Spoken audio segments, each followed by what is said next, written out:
The Airbus A380 is a truly amazing feat of engineering. In a purely bums-on-seats configuration, this aircraft can take almost 900 passengers. A typical coach takes about 50 passengers, so the A380 can take approximately 18 coach loads of people. That's a lot of people. According to their own specifications, the A380 can take 323,525 litres of jet fuel in the wing tanks. That works out at roughly 260 metric tons, or 130 tons of fuel in each wing. I'll let that sink in for a minute because that is very, very heavy. That is the same as 16 red London double-decker buses on each wing. Or to put it another way, a herd of 22 fully grown elephants on each wing. How does that sound to you? Pretty incredible, right? But you can look this information up in the specifications and check it for yourself. Most of us have seen a plane refueling. They connect one or two hoses underneath the wing, connect that to a pump on board a refueling truck, which then pumps the fuel from underground tanks. This takes about 45 minutes for a full load. We never see the amount being pumped because the tanks are not visible. Let's make them visible and see how that looks. It would take 16 of these 20,000 litre trucks to fill the A380. Where does all this fuel go? In the wings, you say? Okay, let's take a look at the wings, and you tell me where you think it all goes. This is the A380 wing. Pretty huge. Let's put a fuel truck next to it. And another. And another. And another. And 4 more. Just for this wing. Another 8 go into the other wing. Can you see what I'm saying? Now let's take a look at the wings on these aircraft. This is the new Dreamliner taking off in a spectacular fashion. Observe the thickness of the wings. How many fuel trucks would fit in those wings? Okay, let's take a look at the fill rate. To fully fill the A380 takes approximately 45 minutes. To fill an Olympic-sized swimming pool takes about 4 days. I think people are going to be really excited. That is 2.5 million litres of water. The capacity of the A380 is about 8% of the volume. 8% of 96 hours is 7.6 hours. That's a lot longer than 45 minutes. So maybe the filling equipment is much faster for a plane. Let's take a look. This is filling a swimming pool. And this is filling an aircraft. To fill the tanks of an A380 in 45 minutes, you would have to have a pump and a hose that could pump 7,189 litres of fuel per minute. Let's look at something that pumps at about half that speed.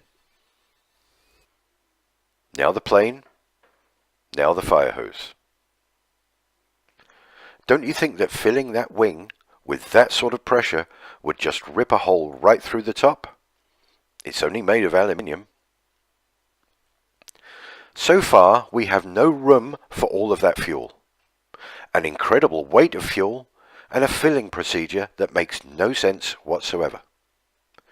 Time to take a look at moving around with large bodies of liquid. The size of a large car's petrol tank is about 70 litres.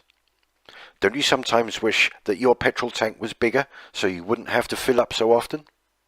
There are reasons why this is so.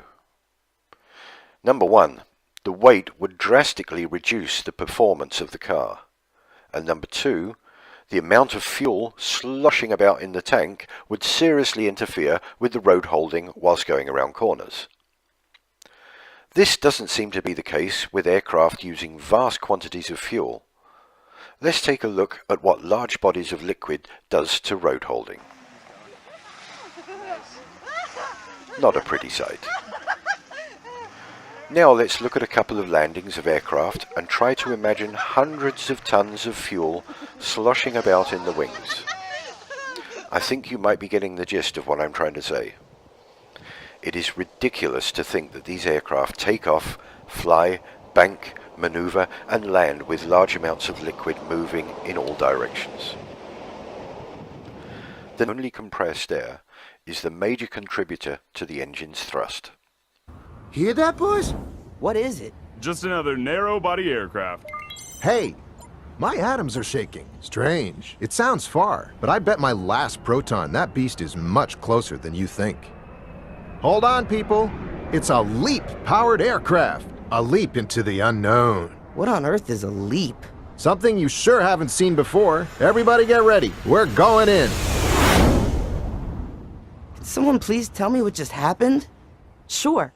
The engine makes a plane move forward. Thrust is produced by air being pulled in by the fan blades. Then this air is ejected at greater speed through the exhaust, creating the required pushing force. This is a principle of Newton's law. For every action, there is an equal and opposite reaction.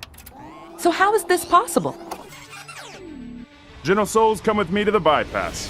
Extreme sport freaks, with me, we'll hit the compressors, combustor, and turbines. The LEAP is a high bypass ratio engine, which means that a large amount of air bypasses the core of the engine to be ejected directly into the exhaust stream. The fan acts like a propeller. Its curved rotating blades accelerate the airflow into the engine. Lighter composite materials provide better efficiency and resistance. Here come the compressors. Get ready. Things are gonna heat up. Feel that? It's the low-pressure compressor squeezing us. Now, the high-pressure compressors. You're gonna feel the difference. Ultra-efficient compressors deliver optimum air pressure and temperature conditions for combustion. It's rising up now. Let's get toasted! Gentlemen, meet your kerosene counterparts. These guys are gonna light up your day. Already? We usually mingle inside. Not anymore. I thought there'd be more of you. Normally, yes, but in this engine, fewer of us are needed. This little kerosene particle is right. The LEAP engine burns less fuel than former engines. In addition, the fuel nozzles mix fuel and air before they enter the combustor, creating a homogeneous mixture that minimizes the peak temperature during combustion. This technology significantly reduces emissions. Okay, let's go. The combustion chamber. This is the heart of the engine, where energy is created through combustion of fuel and compressed air. Are you ready? Here comes the final blast. What a boost! Where are we now? Turbines, let's transfer our energy to them. This is the last extreme stage before we join the soft team. Enjoy.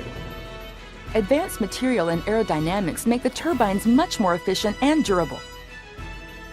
The pressure and speed of the hot gases provide the force needed to turn the turbines and its shaft, which in turn drives the compressor and fan. Come on, guys, don't hang around. We alone are responsible for 90% of the thrust from this baby. Here come those adrenaline junkies. So, how was it? Fast, hot, and fantastic. What a trip! Are you kidding me? It was us in the primary flow that did most of the job. Not exactly, kid. It's teamwork. We definitely need each other. We provided the energy to drive the engine, and they provided most of the thrust to make the aircraft move forward. Hey, boss. Sounds like we're in luck today. You said it. It's game on again, boys. Let's go.